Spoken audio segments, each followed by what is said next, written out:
তো হ্যালো বন্ধুরা, তোমরা দেখতেই পাচ্ছ আমাদের কিন্তু আজকে কলেজ স্পোর্টসে, তাই জন্য আমরা দাঁড়িয়ে পড়েছি। দেখো 100 মিটার রেস শুরু হয়ে গেল আমাদের। রেস শুরু হয়ে যাওয়ার পরে দেখো আমাদের পরপর রেস কিন্তু চলতে থাকবে, তো চলতে থাকছে আমাদের রেস। এই রেসের পরে আমাদের কিন্তু মেয়েদের রেস শুরু হবে, তো এরপরে মেয়েদের রেসটাও কিন্তু কমপ্লিট হয়ে গেল। তারপর দেখো এই কিন্তু রেডি হয়ে যাচ্ছিল আমাদের পরের রেসের জন্য। তো দেখো আমরা কিন্তু হাই হ্যালো করে নিচ্ছিলাম। তারপর একটা মেয়ে ছিল যে বলছিল ভিডিওতে আসবে, তাই জন্য ভিডিওতে নিয়ে নিলাম তাকে আমি।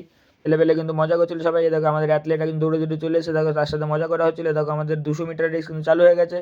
তারপর দেখো অনেক ব্যাচ চলে যাচ্ছিলো, আর দেখো তাড়াতাড়ি রেস হয়ে কিন্তু হয়ে যাচ্ছিলো আমাদের, কিন্তু তাদের অনেক কমপ্লিট করতে হবে আমাদের, অনেক রেস কিন্তু কমপ্লিট করতে হবে, তাই জন্য অনেক রেস তাড়াতাড়ি হয়ে যাচ্ছিলো। দেখো আমাদের ছেলেপেলে কিন্তু ভালোই দৌড়চ্ছিল, আমাদের টেডেরও ছেলেপেলে ছিল।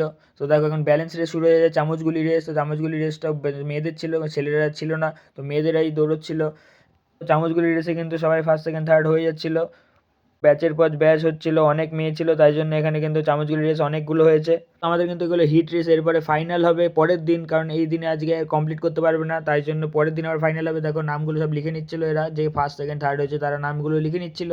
দেখো এখন মেয়েদের কিন্তু 200 মিটার রেস হয়ে যাবে। 200 মিটার রেস এক পাক হবে, কারণ এই দেখো দৌড়ানো শুরু করে দিয়েছে। দেখো এখন এরা এক পাক দৌড়বে, পুরোটা ক্রস করতে হবে এদের। তো পুরোটা ক্রস করছে এখন ভালো করে, এটা ভালো দৌড়চ্ছে, কারণ মেয়েরা তো ভালো খুব দৌড়োয়, আমরা তো জানি ভালো দৌড়ে, তাই জন্য এরা ভালো দৌড়চ্ছিল। আমি কিন্তু সাইডে দেখছিলাম, সবাই মিলে আমরা সবাই দেখছিলাম। তো দেখো কিন্তু ফার্স্ট সেকেন্ড থার্ড বেরিয়ে গেল। তো দেখো সবাই কিন্তু উৎসাহ দিচ্ছিল। আমরা কিন্তু এবার শর্টপুটের জায়গায় চলে এসেছি। তো দেখো এই ছেলেটা ভালো ফেলেছে, এই বলটা কিন্তু 8 কেজির ছিল, তো 8 কেজির বল কিন্তু ফেলতে হবে পুরোটা এই লাইনের মধ্যে ফেলতে হবে। তো দেখো আজ কিন্তু রেস শেষ। তো দেখো তোমরা কিন্তু সাবস্ক্রাইব করতে ভুলো না।